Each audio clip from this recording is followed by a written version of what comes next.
Bye, Trisha. Are we going to make TikToks? Are we going to make TikToks? We were supposed to make TikToks. She's leaving. At noon on July 16th, DC Comics posted a tweet that sold more copies of Berserk than the death of Kentaro Miura. That's too soon. And you go, no, they just died. It's perfectly timed. The news broke. I had the first joke on the internet. How dare you question my timing? I'm a professional. This trailer, drawn by a Tumblr artist high on self-righteousness and low on talent, while edited by a Zoomer that watched 3 Adobe editing videos on TikTok, was dropped on the internet like a wet fart at your sister's wedding that the microphone on the floor next to you picked up. It was loud, and it was ill-received. I don't know who gave the green light on this, but it was obviously someone who was not interested in making money. This trailer is about as good as its art style. Forgettable. It was also locked, so people only tagged by the tweet could reply to said tweet. Oh, the YouTube video was blocked too. I'm sensing a theme here, Gordon.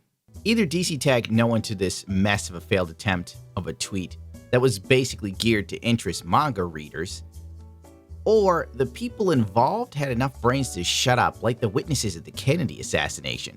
So, if I worked in this comic book, for a lack of a better terms, I guess I wouldn't really want to be tagged either. It makes sense. It's all clear to me now. You must excuse me. I haven't slept much, or well, and I got wasted. Then I woke up and did FNT. I saw that stream where you guys were like, Gundam's a VTuber. I was in the room screaming, I'm not a VTuber. They make millions of dollars. I'm like, I'm eating packaged tuna. Till I could no longer think clearly or rationalize the world going on around me. But while I was tripping balls like an elephant with stubby legs, I came to the realization that this comic book wasn't made to sell. It was made to try and win points with the Twitter crowd and that whole mindset. The comic book industry in America is banking on Japanese people going extinct in the next moon wobble, thus killing that pesky manga industry. And I would have gotten away with it too, if it wasn't for those goddamn manga writers, cried out loud the American comic book industry. Okay, so I'm at Barnes & Noble. So this is the manga. As you can see, manga, manga, manga, manga, and then graphic novels. In style comics. And then this is because I like the go-to design. Oh manga. My gosh. This one got slapped by Manga. Manga. Manga. We're still going. Manga. Manga. Manga. Manga. Manga.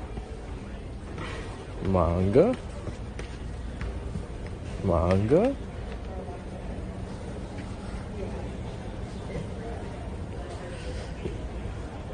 Wow. What other contingency plans could DC have? Sucking off the hyper-woke crowd of Twitter has yielded little results. And AT&T is juggling DC Comics and Warner Brothers like a hot potato looking for some rube to drop it off on. And if Warner Brothers gets sold, DC Comics is laying people off. And then those shitty artists are gonna flood Kickstarter and Indiegogo with their terrible takes in comic books that no one wants because they can no longer use intellectual properties that already have a built-in audience to try and preach to you with. And Lord knows these people are so devoid of new ideas, the very thought of coming up with their transgendered, gay, non-binary, intersectional relationship character won't sell any f***ing copies. I genuinely thought I made up a word with intersectional relationship, but for some reason I felt the urge to Google it to see if it was actually a thing, and it is. Kind of ironic, isn't it? Listen, right now, my left arm is going numb. I watched this trailer 2 times, and I believe I'm suffering from a woke stroke. I welcome the tingling in my arm and the numbness in my fingertips, as it invokes more of a feeling than this whole trailer did.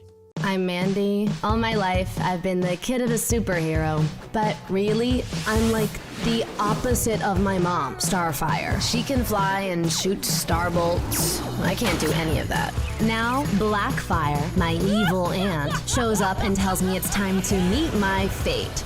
So now I have to battle her for the throne of Tamarin, wherever that is. And since I'm not my mother, what happens next is going to be totally messed up. Here we go. See, it doesn't.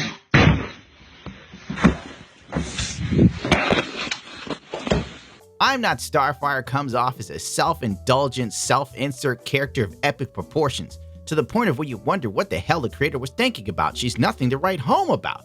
I mean, really, why would you make a dumpy, frumpy, uninteresting character of yourself? Why not make yourself cool and interesting?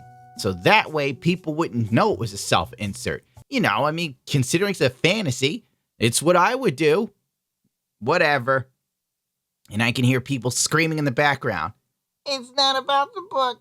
It's about the message, you bigot. As the Zoomers cried out in agony, all 1,300 of them. Sad. Very sad. Sad.